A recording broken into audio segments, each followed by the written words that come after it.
Ay, magandang hapon mga boss, mga kakamping, mga kabunyog. Maaga tayo ngayon mga pre na. Magano nga tayo dito kay Sara, ano? May tanong, ito bang si Sara matalino ba siya? O bastos siya? O ano bang uring to, no? Uring nilalang, kumbaga, no? May good manners and right conduct ba ito? Ano to? O butangera ba to? No? Pakinggan natin siya, ha? At magbibigay ho tayo ng reaction dito. During that week, kaya nireserve yung... Dito sinisisi niya yung media. Kaya yung tatay niya nakalaboso. Mondays sa akin, but apparently hindi pwede sa Monday, so nalipat ako sa Tuesday and na-bump off si Veronica, yung kapatid ko. So sabi ko sa lawyer, ibibigay ko na lang kay Veronica yung Tuesday dahil meron na siyang 3 or 4 na araw, ilang araw na ba siya nandito na hindi pa niya nakakasama ng araw-araw si Pangulong Duterte.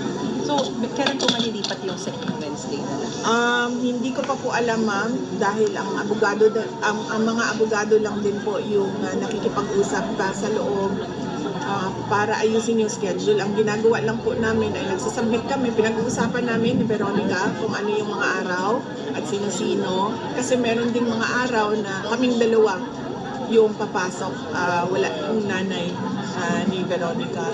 So, sinasubmit lang namin sa abogado yon at sinasubmit din ng abogado doon sa loob ng ICC detention. I'm sorry, 181 daw po yung evidence pero paunang bahagi pa lang daw ito. So, ibig sabihin marami pang paparating daw na evidence against your father. Ang comment ko lang talaga dyan, ma'am, okay lang din naman siguro na mag-comment ako nito dahil hindi naman ako kaparte ng ICC case. 181 pieces of evidence at sinasabi nila libo-libo. This is a case of crimes against humanity. So, kung meron ka lang 181 pieces of evidence, does that show a crime against humanity? Kasi kaya nga sinasabi ko Talino talaga nung bata ni Kalat ni. sabi ko, naging kaso ba ito dahil sa atake lang ng media? Dahil laging paulit-ulit ng Yun, sinisisi na niya yung media, mga boss, ha? media yon. Ilang taon? War on drugs, thousands killed. War on drugs, 30,000. Yet, nandito na tayo ngayon sa ICC and there's just 181 pieces of evidence. So, nasaan na ang 30,000 pieces of evidence? This is not a case for the ICC. This was not even, these were not even cases in the Philippines. Not a single case.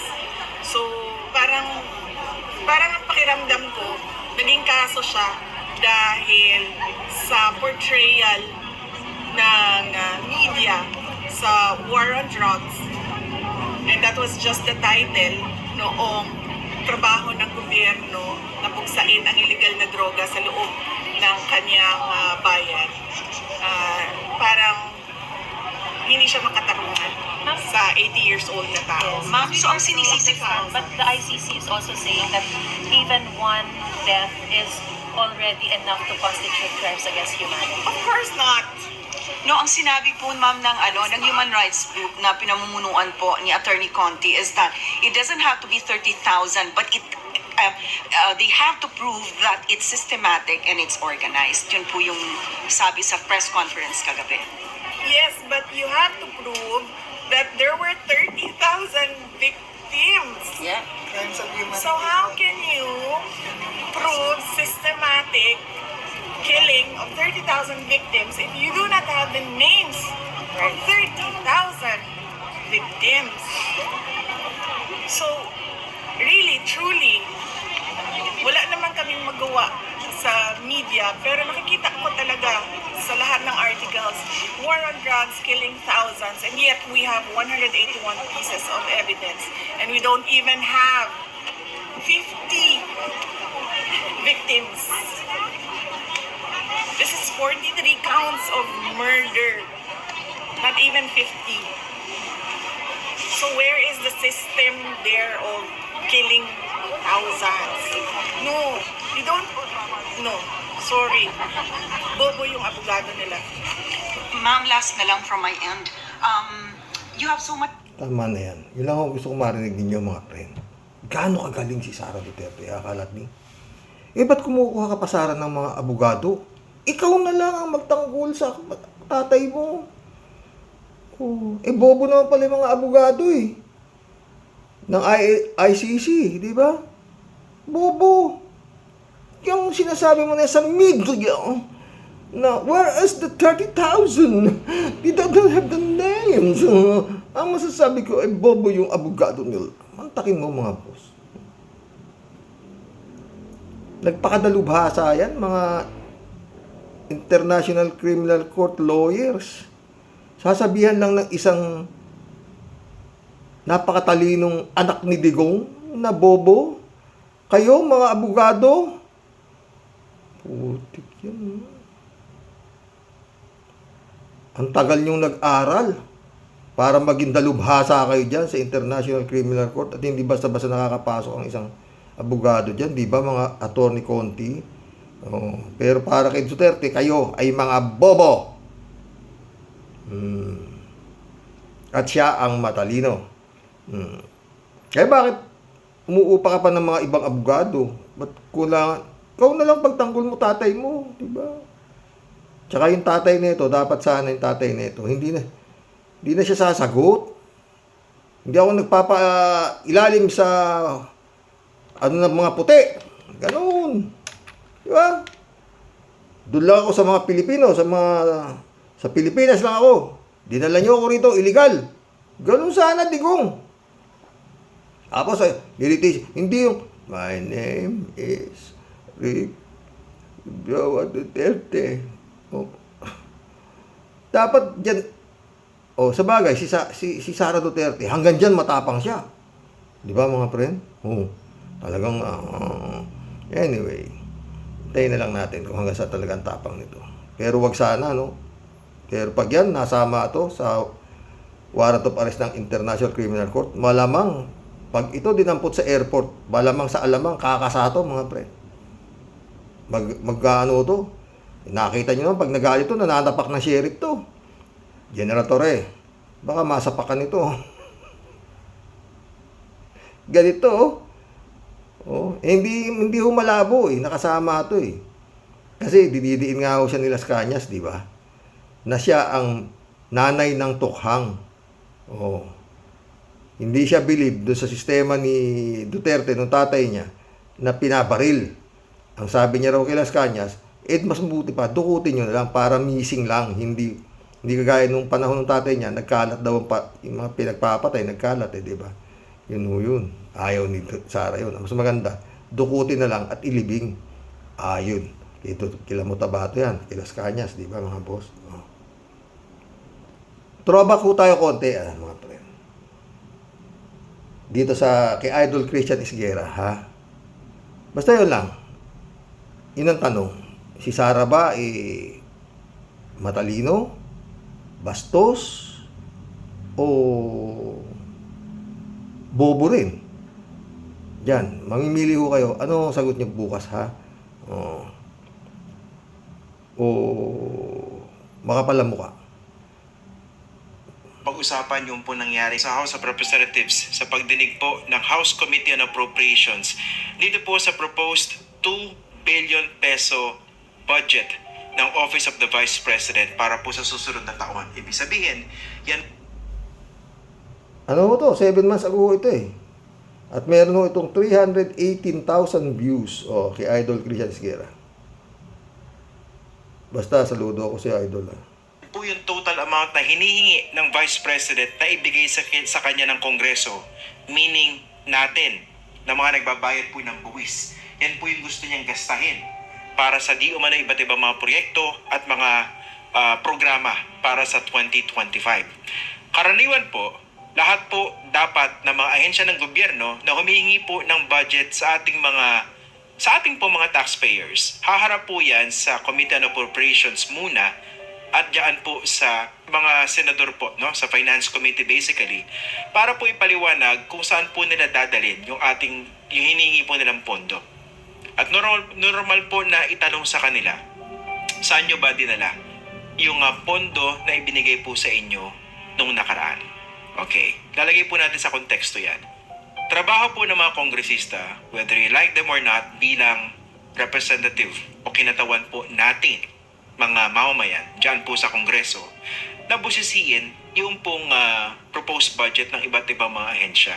No exception po dapat, including the Office of the Vice President. Kaso, ano po yung nangyari dyan po sa Committee on Appropriations budget hearing? Nakita po natin kung gaano po kabastos ang Vice President pagdating po sa pakikitungo sa mga kongresista. Sinagot na ni Idol Christian Isgueres yung tanong ko di ba? Para sa akin talaga, hindi lang bastos Sobrang kabastos. Sobrang, parang masahol pa doon sa ama niya, mga pre. If you allow members of the House of Representatives lines like what you just said, like pusit, bakit mo ako kinukrucify for saying a fact that somebody is convicted of child abuse sitting in the chair? Pusit? And then I cannot fire the presiding chair. So bakit? Yes, bakit napaka one-sided nito? Po. Nakita po natin kung paano po, kung gaano po kaangas yung Vice President. Since you allowed her a snide comment, you will allow me a snide comment as well. So my question is, Ma'am, can you confirm? Yes. Yeah, okay. Diba? Nakita po natin na tila wala Di kaya gumaganon to si Sara? Tatanong lang. Iba yung utak no? pong pagrespeto yung Vice President dyan po sa proseso, dyan po sa House of Representatives. Pwede na please proceed. Nakikinig ka sa kanya kanina? Walang rules dito. There's no other way to put it. Napakabastos po ng Vice President. Yan po ang Vice President ng Pilipinas. Walang pagrespeto sa proseso dyan po sa House of Representatives. Whether you like those congressmen or not, that process is there for a reason. And that process has to work. Ano po yung nakita natin kanina? Ayaw sagutin yung mga tanong na lehitimo ng mga kongresista. I will forgo the opportunity to defend the Office of the Vice President 2025 budget proposal by question and answer. And I will leave it to the House of Representatives to decide the proposal as proceed the name of the auditor of the Children's Book. Ako na po una magsasabi sa inyo, I'm not a big fan of these politicians, including many of these congressmen. Marami po sa kanila mga sipsip.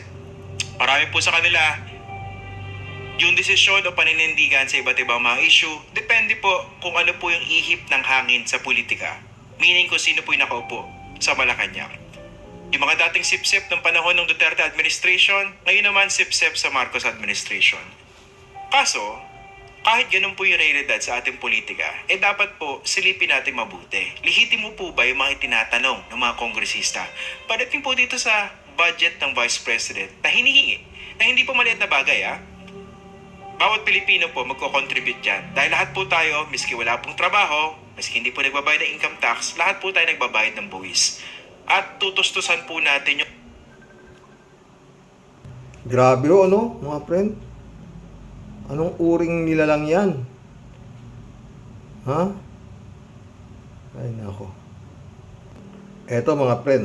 talk to lawyers, they call it extraordinary rendition, but for a family member like me,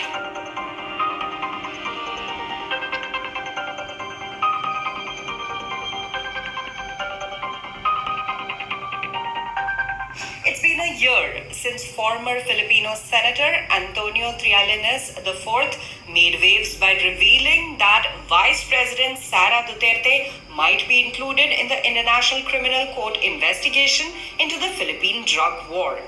Trillanes claimed that Sara, as Davao City Mayor between 2016 and 2022, allegedly played a role in endorsing the controversial Tokhang operations where police officers would knock on doors of suspected drug dealers and users. Trialanes pointed to testimony from witnesses who came forward during the ICC probe suggesting Sarah's involvement in approving the operations. Despite the claims, the ICC has yet to clarify whether it will investigate Sarah's tenure as mayor in relation to these drug war activities. Still, the Filipino vice president has openly discussed the possibility, stating that she believes she might be the next person arrested as part of the investigation, as reported on Philstar. But it seems the story is far from over. While the investigation is focused on the drug-related killings during her father's presidency, there's ongoing speculation about the extent of the inquiry. Meanwhile, Sarah is standing firm. In a recent speech to her father's supporters in The Hague, she revealed that lawyers for her father, former President Rodrigo Raul Duterte, are actively working on securing his release ahead of the next ICC hearing in September. Duterte, who is facing accusations of human rights violations linked to the drug war, has been at the center of this international legal storm. Sarah expressed her concerns, revealing how her father's situation has turned into a flashpoint for her political views. Referring to the ongoing legal efforts to prevent her father's extradition, she told reporters, "We are currently working on things for him." But her message wasn't just about her father's situation. It also called for pressure on the Marcos administration to ensure that those allegedly involved in the drug war killings wouldn't face trial abroad, which Sarah believes is a violation of their rights. Sarah voiced her frustration over what she sees as an unfair and unlawful action against her father, who's a former president and a Filipino citizen. She said, and I quote, "I'm truly thankful for your expression of support, solidarity. I don't have the word, but I can think of disgust over what happened, how he was taken from his country and brought to another foreign jurisdiction against his will." Sarah further emphasized that her father's situation is a reminder of the dangers of external interference and the need for accountability in the Philippines.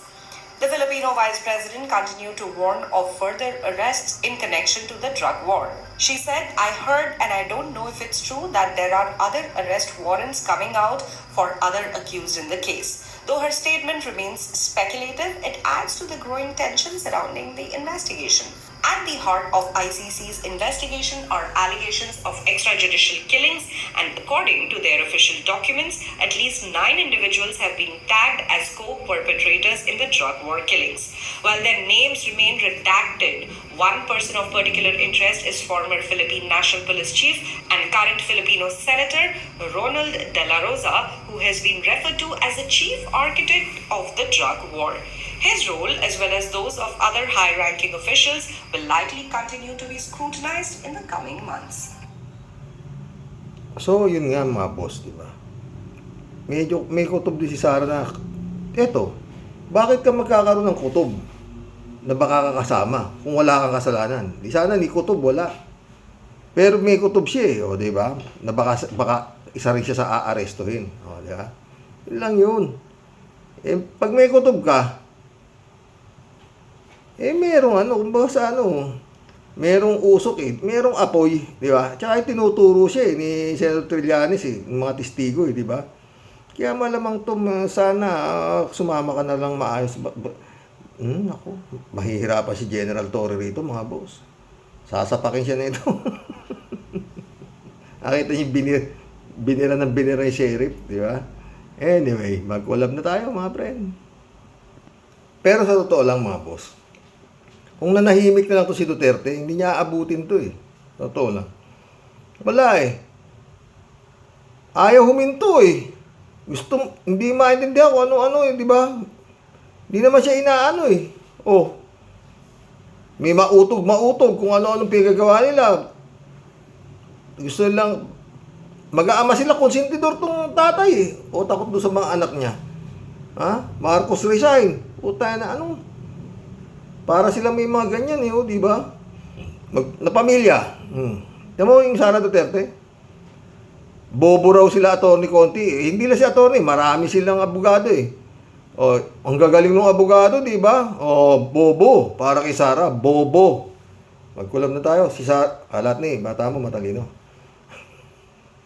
Thank you. Yan tuloy inaabot mo. Marami pa akong kasunod dyan, mga friend. Yung bato, imposibleng hindi madampot yun. Oh, si Duterte, dinampot eh. Si Digong, dinampot eh. Si Bato pa hindi dadamputin. Oh, masyado nilang binalahura na itong mga Duterte boys at saka itong mga pamilya na itong Duterte to. Kala mo na, walang problema kung malinis sila eh. Puta na, di ba? Napapuro na naman ako. Sorry. May ayaw ni ano eh. 3JC Hope, magmumura ka. Di ba? Good evening, Sir Rox. Job Alvaro, shout out ha. Kulang lang si Sara sa common sense. Yun lang yun. Hindi ka job. Sobra sa common sense. Lahat na sobra, masama eh, di ba? Kalat ni Baya, shout out. Bong Tupa, shout out. Impeach Sara, ikulong si Digong. Mga tanga naman nagrarally para sa berdugo. Kaya nga eh. Daming tanga nga, tanganisim virus nga eh. Ha? Merlinda Estrella, shout out. Nakalimutan ni Sara na magdalo ang unang nagsampa ng kaso sa ICC sa pamamagitan ni Trillanes 2017. 2017 pa siya na-file ng kaso. At ang kasong yan ay tungkol sa Davao Death Squad na ikinakanta ni Mutabato at Las Cañas. Natural na uunahin muna yan bago ang war on drugs at EGK na isinampa naman ng mga biktima sa tulong ni Conti at Colmenares. Oo. Kaya nga dinalang patakas si Matabato at Las Cañas sa Netherlands dahil witness sila. Maghintay lang sila at magugulat lang sila sa bandang huli. Kaya nga nasabi ni Conti na malamang hindi bababa sa 30 years ang magiging hatol kay Digong pag napatunayang guilty siya bukod kay Sara dyan. Oh, di ba? Kalat mo naman. Basta you have to prove that there were 30,000 victims. Victims. Yan ang mga tanong. Ang mga banat dyan, tira lang, sweetheart Sara, tira lang. Patay tayo dyan, kalat ni eh. Yung sweetheart mo, masyado matalino, ha? Maski na puro katangahan na rin siya sabi. Glenn, Adyo. Dadyo ba to? Shout out. If walang droga, walang biktima ng madugong tokhang. Dapat sa drug lords at drug protector ay nabigyan ng pansin ni ex-President Duterte. Di sa biktima ng droga, kaya palpak ang ginawa niyang pumatay ng maraming adik at pusher. Dapat sa rehab ang mga yan at nasa jail or ma-deport ang mga drug lords na mga foreigner. At ipreso ang mga drug protector, drug lords. Yun ang problema nga eh. Nasa Malacanang yung mga drug lords eh. Economic advisor pa, di ba? Hello, Miss Mary Grace. Be well always. Ingat ka palagi, sabi ni Kalat ni Baya. Ha? Rolando Gutay, shout out. Ganito lang, Sara, ang paliwanag dyan para maintindihan ng pagkaraniwang tao. Kapag nagluluto ka ng ulam, kailangan mo bang ilagay ang isang boteng patis? Eto na naman to si Rolando. Welcome to the club, ha? O toyo, o isang garapong asin para malasahan ng alat. Hindi ba't pakonti-konti lang? Ganyan din ang logic ng mga surveys. O, diba? Prim, shout out, Pawang pagbabaka sakaling makakalusot kahit alam ang totoo, lalo nang lumulubog sa umunoy. Bulag lang ang alam kong naghahanap. Sarasment ang alam mo. Sarasment, Kalat niyo, bakit 181 lang? Nasaan ang 30,000? Nasaan? Ang galing talaga ng logic ng sweetheart Sara. Sweetheart Sara, ibang klase ka. Kaya love na love kita. Kalat niyo na naman. Dami mo talagang love.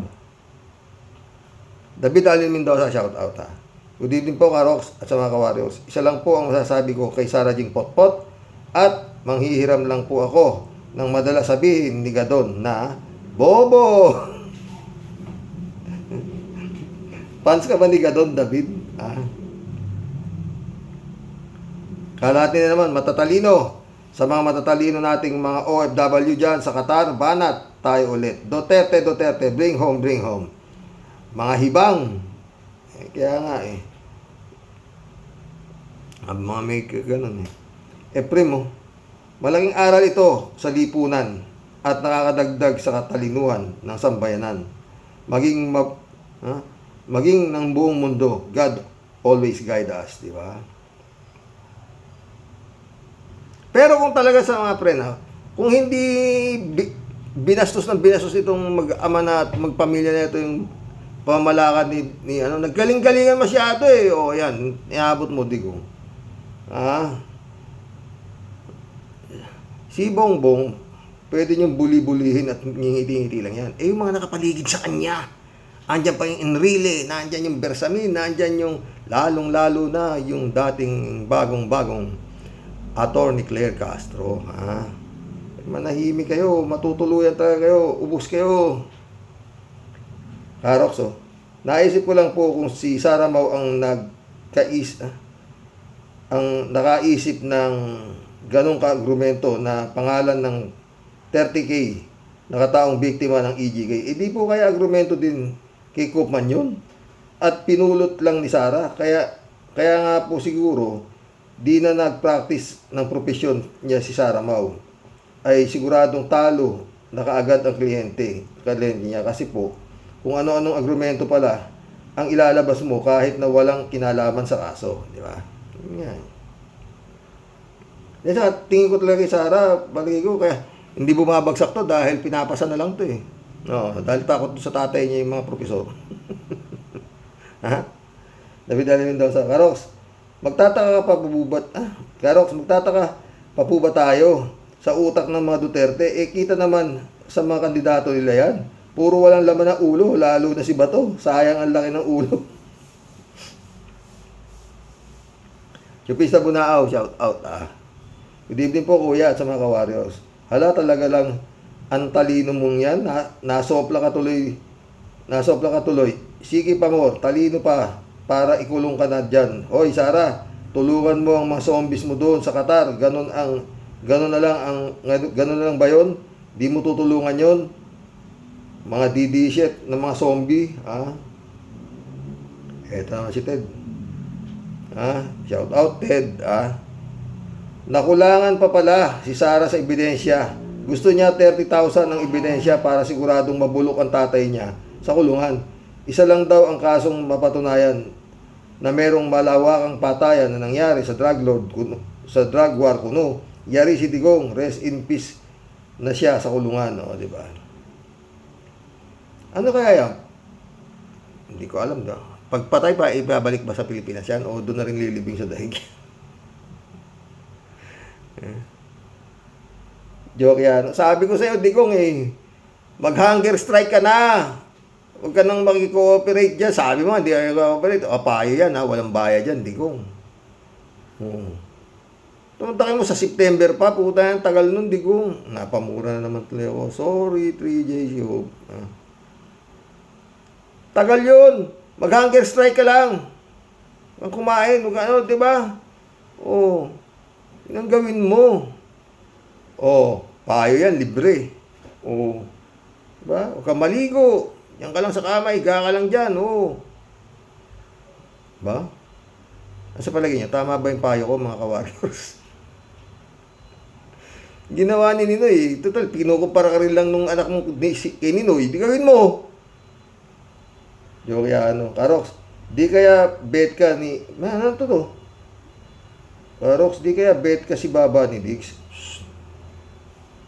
Tanong-tanong ka lang, Serapin, Divina, shout out. Di na usong rally, dapat pagbayaran ni Duterte ang ginawang mali. Yun nga Shirley J. Sir, sabi ko. Here are the names po Piatos, Amoy Asim, Team Grocery, Dudong, Milk ni Kuya, etc. Yan ang mga legit names na banggitin dapat para maintindihan ni Pusit Pio na mahilig mag-imbento ng non-existent names sa PSA. Totoo. Friend, Shervin Sapeda, Tia Deli, shout out. Christian Sen, July 7, Alcantara, shout out sa inyo mga friend. Friend Dolor Garcia, Ami Bingson, shout out. Sabi ni Eman Escalona, shout out ha. Magandang buhay at may ngiting pagbati impong basyang Team Tia Deli. Nagpupugay sa Rox at sa buong Team Rocky Warriors the Great. Teka lang po Rox. Ano ba itong si Madam Pusit Piatos? Hello? Tapang ng apog. Balandrahin ang mga ebidensya ng ICC na ayon po sa kanyang nakukurtang utak para yun lang sa konting napatay against humanity na agad. Kulukutoy pala talaga utak nito si Impactus Tupac Yak. Tupayaksus. Ano po? Hoy, babaeng maitim ang budi, halang ang kaluluwa bago mo solve plahin at baligtarin ang kaso ng tatay mo. Bakit di kaya umuwi ka sa Pilipinas, magtrabaho ka? Dahil binabayaran ka ng mga taong bayan, di para maglakwatsa. Hindi, tinatawag daw sa kanya ng mga alalay niya sa OBP, friend. At napapagsabihan daw nila kung anong gagawin. Matalino talaga yan, kala mo, ha? At magngangaw-ngaw dyan sa ibang bansa. Yung sarili mo ang katakot-takot na kaso, di mo masagot at di mo maipaliwanag. Diyan ka na magpamatapang. Feeling mo, you're on the top of the world. Dami pera. Napesting yawa ka. Masarap ang mga buhay ninyo dahil sa kaban ng bayan na ginahasa ninyo at nilugmok sa patayan at utang dahil sa tatay mong kampo ni Satanas. Maitulong Tia Deli. Ano pa ang ine-epal-epal mo dyan? Nayawa ka. Di ba sabi niya, I will rot in jail. So be it, yan ang kanyang gintimpala sa pagiging pusakal at pagiging halang ang kaluluwa. Sa bagay, mana-mana lang talaga po, yan Kung ano ang puno, siyempre, mas malupit din dapat ang bunga, Nalalakas ang loob, ang lalakas ng loob ninyong lumaban. Kasi may pambayad kayong milyon-milyon sa mga abogado, di kampanilya. Sabi ng tatay mo, simple lang daw ang kaso. Abers, saan manggagaling ang perang pambayad ninyo sa mga abogado ninyo? Siyempre pa, alam na this. At doon naman sa mga kababayan natin na grabe din po talaga kakapal ng mga muka at katangahan. Lalakas ng loob magpakalat-kalat sakali sa ibang bansa para lang sa pagtatanggol sa kanilang puon. Hoy, mga buwisit!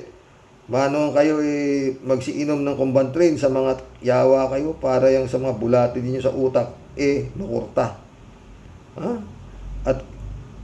At nang kayo mga matauhan, mga leche, mahiyahiya naman kayong mga yawa kayo.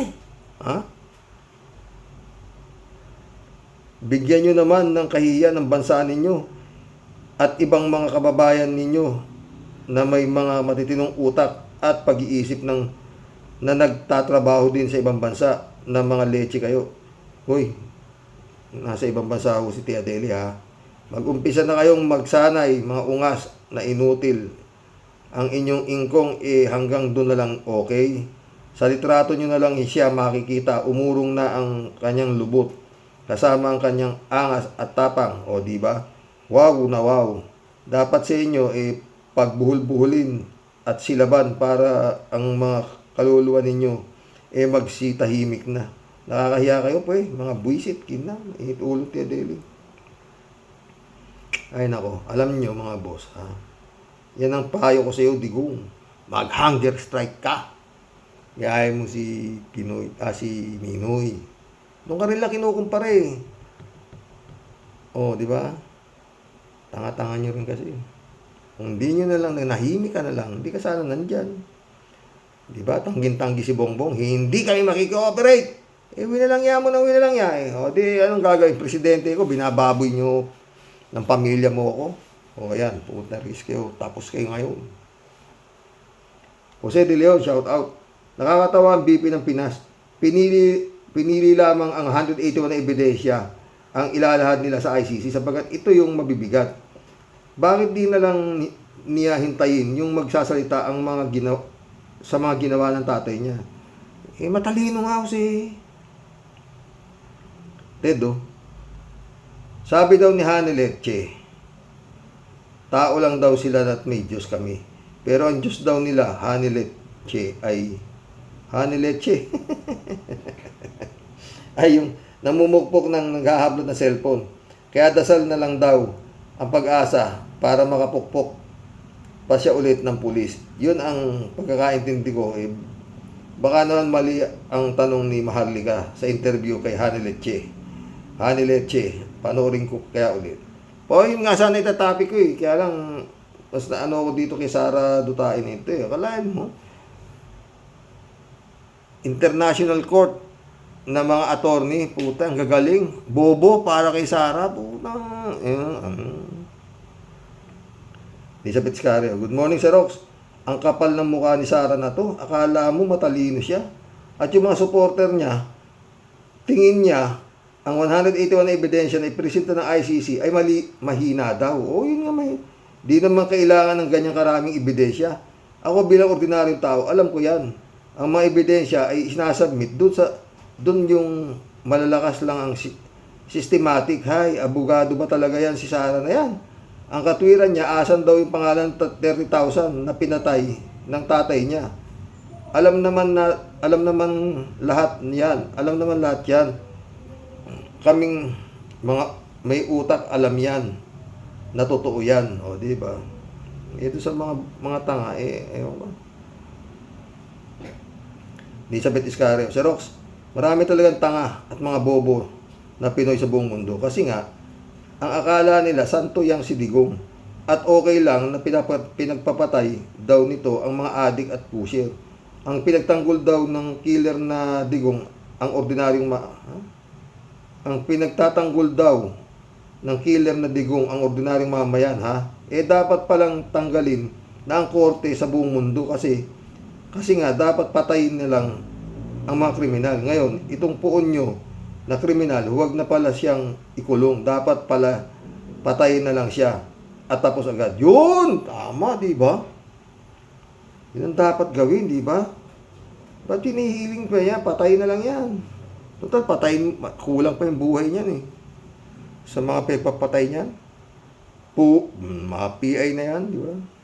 Placido Silva, shout out. Karamihan siguro sa mga supporter ni Digong, mga gumagamit ng droga. Kasi si Digong ang Lord of all drug lords, sabi Las Cañas, kaya nalulungkot sila, baka wala na silang makuna ng bato. Ted ulit to. Kimo, gulong-gulong isip, laging nagtatanong, anong ginagawa natin dito? Bakit daw tayo nasa dahig? Mas maganda pa daw sa Pilipinas. Wala ka talagang sa ayos, Kimo. Kahapon lang tuwang-tuwa ka dahil libre ang chibug. Kanang mga chicks na OFW dyan sa restaurant ng dahig. Sila pa ang pinagbabayad mo. Umuwi ka na nga dito, perwisyo ka. Ganun ba, Ted? Di ko alam yun, Sarap buhay talaga ni Kimo. Buta yan. 3J Shop ulit to. Kulang ba, Sir Rox? Di dagdagan niya. Kaya nga, tanga-tanga eh. Kulang pala yung 181. Di dagdagan mo. Samahan mo ng Tiagong Akyat, Pepeng Agimat. Marami pa lumalabas na pangalan. 3J Shop ka doon sa mga acknowledgement receipt nitong si Sarang Matalino. Oo. 3J Shop ulit to. Alam mo, Sir Rox, academically speaking, napaghahalatang hindi matalino Sara. Paano ba naging abogado yan si Sara na yan? Napanood ko yung explanation ni Atty. Rene Bueno, pati si Atty. Claire. Ay, nakakabanas. Parang grade 1 si Sara. Nag-practice ba ito ng law? O pagka-graduate, yun na. Baka pagsabihan pa yan ng kanilang council na stop talking on SOCMED dahil nagiging katawa-tawa sila sa mundo. Baka pag hindi tumigil ito si Sara, mag-quit si Atty. Kaufman. Talaga, di ba? Pwede mangyari yun. 3J Show pala ito. Hi, Sir Rox. Ito naman si Kimo. Sabi niya, akala daw niya, pagdating niya sa Netherlands, kasabay na daw niya sila uuwi si Digong. Dahil ang explanation daw ni Harry Roque sa kanya, mali nga daw ang pagkakahuli kay Digong. At alam na alam daw ni Harry Roque ang system ng ICC dahil siya raw ay parang nagtatag ng ICC. Aray ko po, di ba? Eh, tanga nga yung si Kimo, nabibili doon sa pagkakita na abogado, bumibili yung tanga na yan. Rudy Bulay, shout out. Ito ang resulta ng kasinungalingan ng mga fake news vlogger na nanglilin lang sa mga taong kulang ang kaalaman at nagbabase sa fake vloggers. Totoo yan, Rudy. Jenaline Balesteros, shout out. Sobrang talino ni Piatos. Yun nga eh. PJ Shop ulit oh. Sa bagay, aminado naman si Kimo na hindi siya matalino. Eh di sinsana, tumigil na siya sa kadadada. Kahit alam nating hindi siya matalino, pero masakit pa rin talaga ang sa bangs ang kadadada niya. Ang dapat dito kay Kimo, ikulong din sa ICC salang pagiging bobo. Dahil nakakairita siya. Ikaw naman. 3J Shop ulit oh, tawa-tawa. Sila Harry Roque daw ang gumawa ng ICC ayon kay Robin. Wow ha. Kaya mapapalaya raw si Digong. Ganun. Sige nga. Tingnan natin nga pala, Sir Rox. Balitang-balita na makakauwi nga raw si Digong sa Pinas anytime sa April 1st. Ang daming sasalubong daw. Alam mo, 3J Shop, mananaginip ka na rin lang. Eh, yung ano na. Ha? Yung maganda. Rodelio Castillo, shout out. First time po ako dito mag-comment sa inyong channel. Ayon kay Kaufman na abogado ni Duterte ay posibleng na mabasura ang kaso at maibalik sa Pinas si Duterte bago September 25. Narinig ko ito sa channel ni Enzo Recto. Sa tingin ko, mabubudol si Duterte ng abogado niya. Mani-mani, ika nga ng mga abogado. Totoo yan, Rodelio. 3J Shop ulit, Sir Rox, ikaw naman, panay ang mura mo.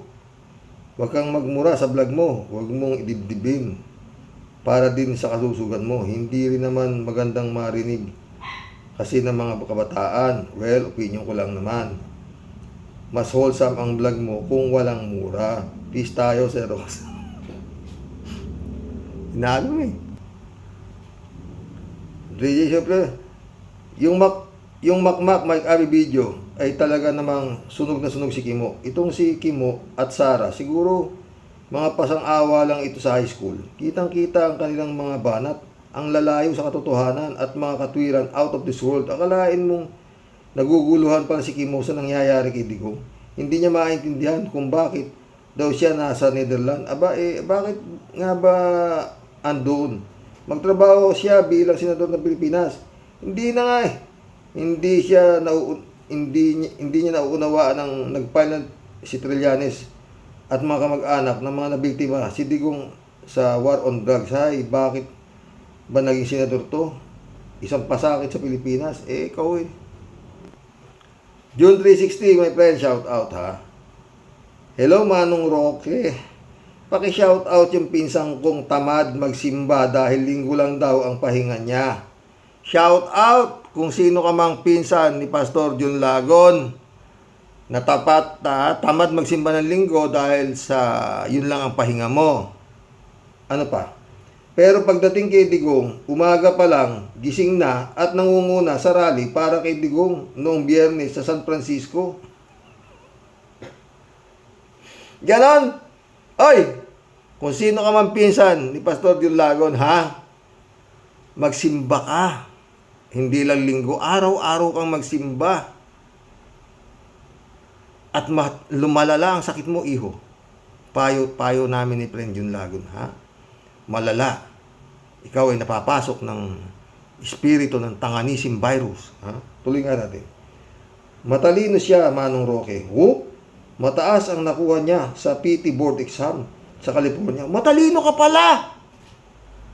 Anong nangyayari sa'yo at napasok ka ng impacto? Sinasabi ko na, Friend Jun Lagon eh. Ito ang impyerno. Maski anong talino mo, pag mahina ang pananampalataya mo sa Panginoon, kaya kang pasukin ni Satanas. Hindi ba, Grace Chingsay? Malapit ka na sa akin. May vlog ako sa'yo, hype ka. Tuloy natin kay Pastor Jun Lagon. Tinamaan lang siya ng Tanganisim virus. Yun. Iba talaga pag tinamaan ka ng virus na ito. Sasambahin mo pati demonyo. Oo. Kasi Tanganisim virus na yan, Friend Jun. Yan likha ni Satanas. Kaya yan, walang kagamutan. Hindi maimbento-imbento ng mga scientifico kung paano gagamutin yung virus na yan. Panganisim virus. Edmundo Martinez, shout out. Hindi tanga yan, hangal ang tawag dyan at lahi ng ulupong. Patay tayo dyan. Joel Molina, shout out. Karox, sobrang panghina sa dahig, Netherlands.